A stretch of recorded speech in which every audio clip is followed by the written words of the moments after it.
Christopher Lane believed he could twist every mind around him like a puppet on a string, but the moment he framed an innocent woman for his own crime, he set off a chain of events that would expose his darkest secrets and destroy the perfect mask he'd worn for years.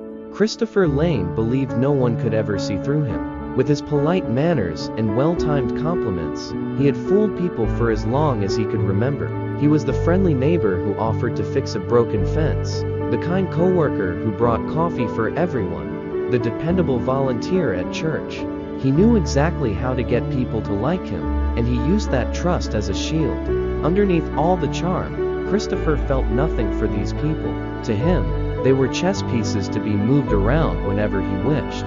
For years, small manipulations satisfied him, bending the truth about a missed deadline, quietly nudging a friend to lend him money he never intended to repay. But those games no longer excited him. He wanted more.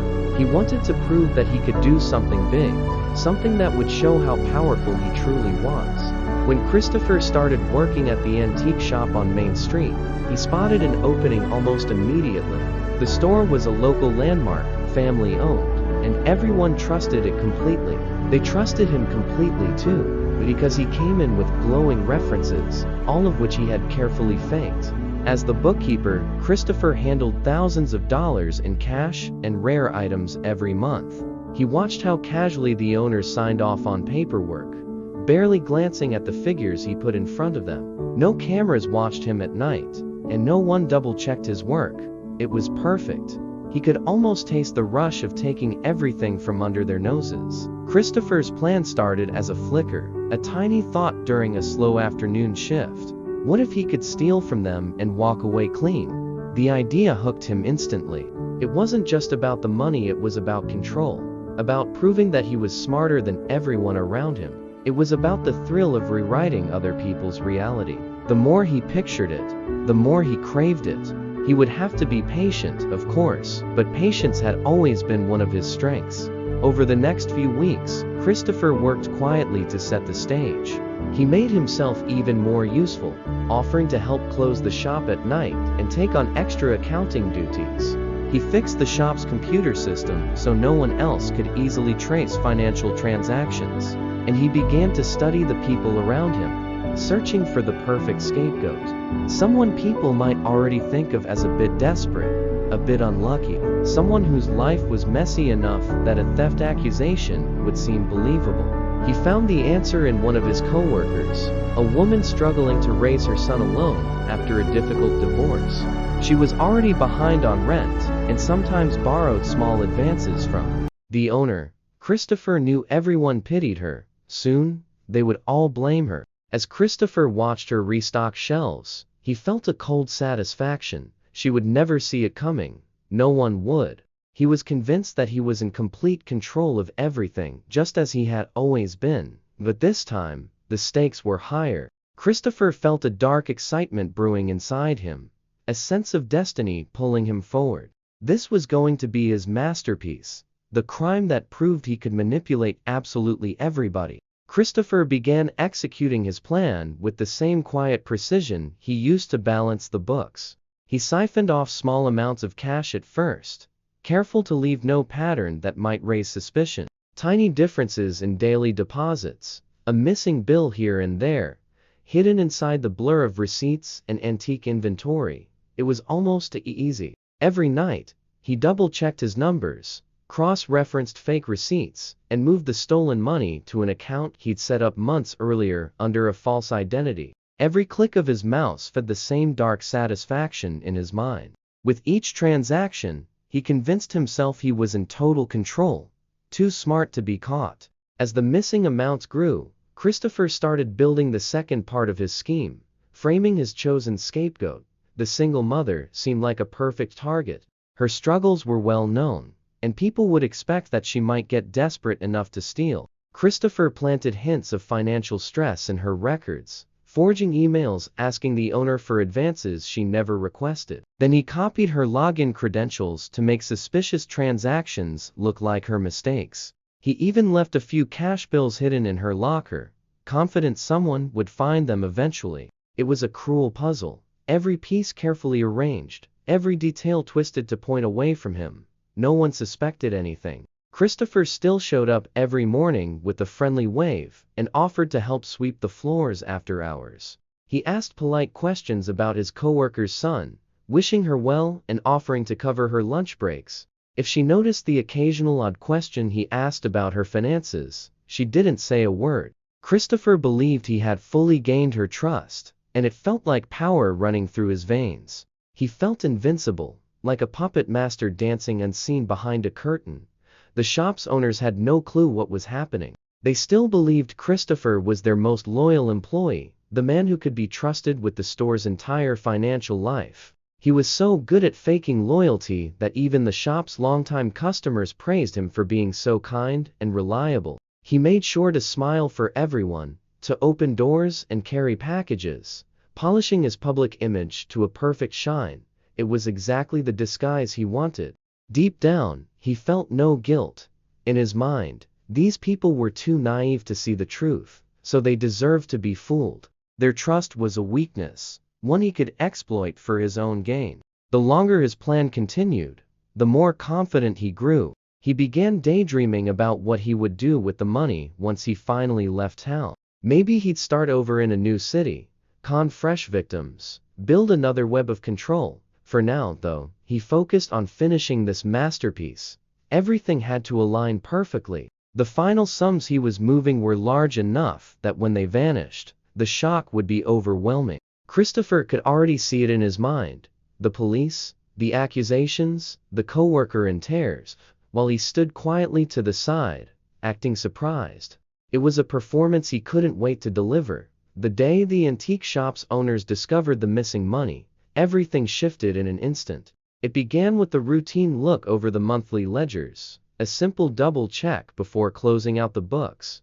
Christopher had grown so confident that he overlooked a small calculation error, an amount that didn't quite match his forged receipts.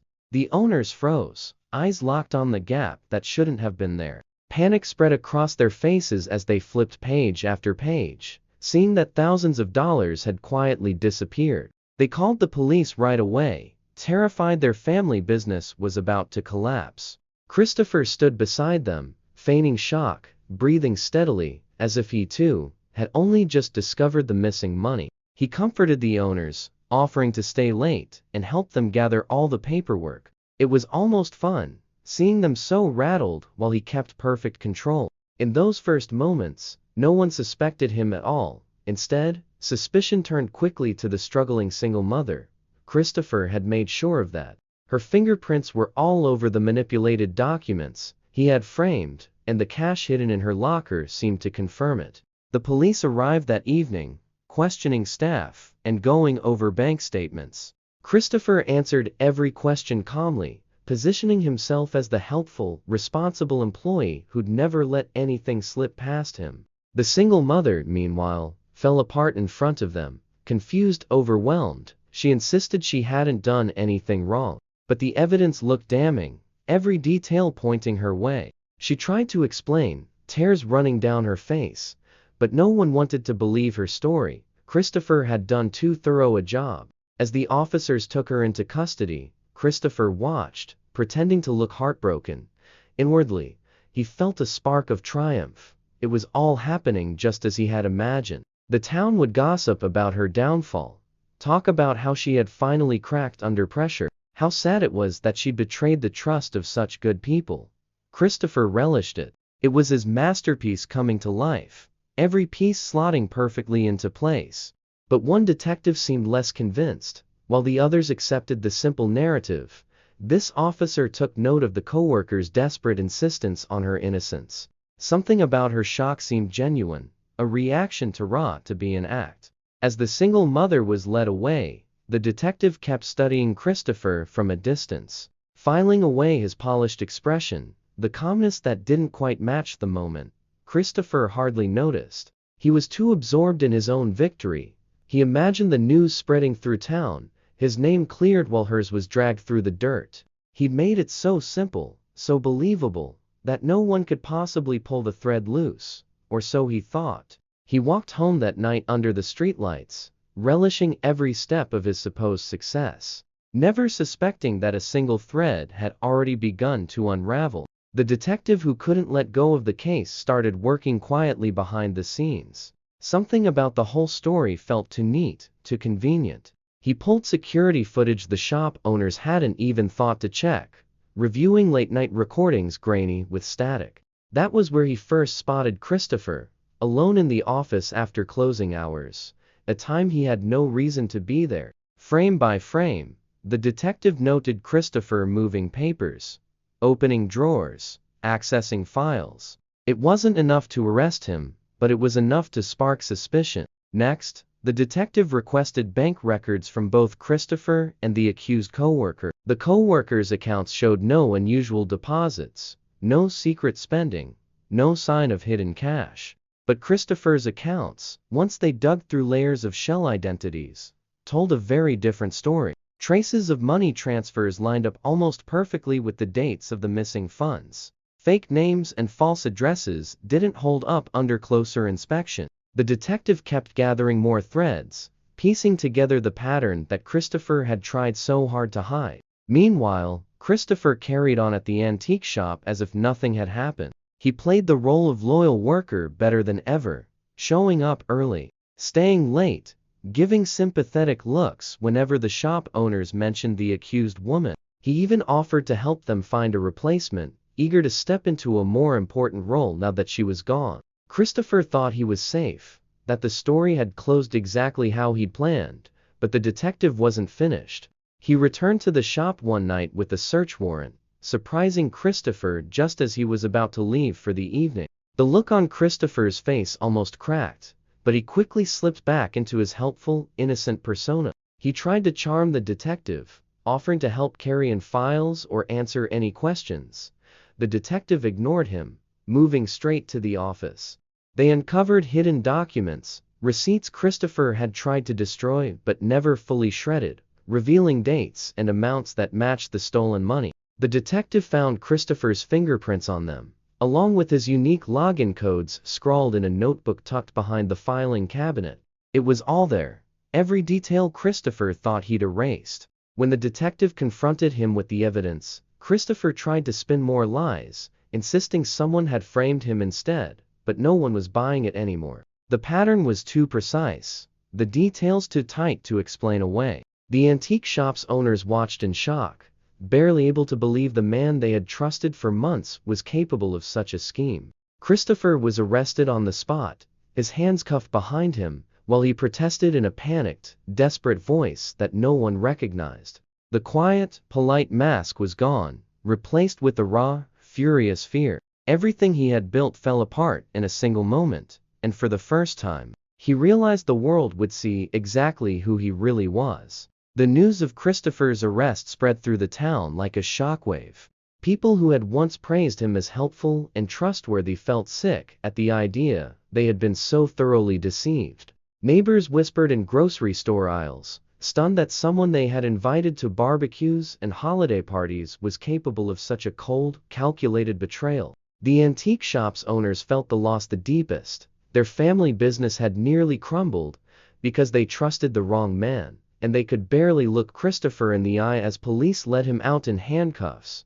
Christopher sat in the police station, still trying to spin stories, claiming he was the true victim. He told the detectives that the evidence had been planted, that someone had hacked into his accounts, that there had been a conspiracy against him. His voice shook, not from guilt, but from the horror of losing the power he had always relied on. For years, he'd been able to lie and twist his way out of trouble, but this time no one was willing to believe him. When the case went to trial, the evidence against Christopher was overwhelming.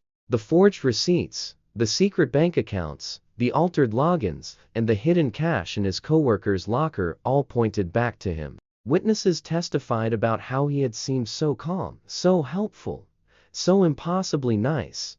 It made the truth even more disturbing. The woman he had framed was cleared of every charge, her name slowly restored, though she still struggled with the shame and fear of nearly being jailed for a crime she hadn't committed. Christopher's sentencing was swift. He was given years behind bars for fraud, identity theft, and attempting to frame an innocent person. The judge called him a predator of trust, someone who had taken advantage of every kindness shown to him. Christopher barely reacted, his face frozen in the same blank mask he'd worn for so long, but inside, he was crumbling. The thought that people finally saw through him felt like a prison, far worse than any cell. In town, people tried to rebuild after the damage he'd caused. The antique shop recovered with the help of loyal customers who wanted to support the family and the wrongly accused coworker. Parents warned their kids not to trust someone just because they smiled and shook their hand. People were warier, sadder, willing to believe in a stranger's good intentions. Christopher's legacy was a deep scar that would take years to heal. Sitting alone in his prison cell, Christopher finally understood that the world he'd controlled so easily had turned against him. No amount of clever lies could save him now. His manipulations had become a trap of his own making, one that left him powerless and alone. He had set out to prove he could fool everyone, to shape their reality to match his twisted game. In the end, Christopher learned the hardest truth of all: no one can control everything forever, and even the most carefully woven lies eventually fall apart.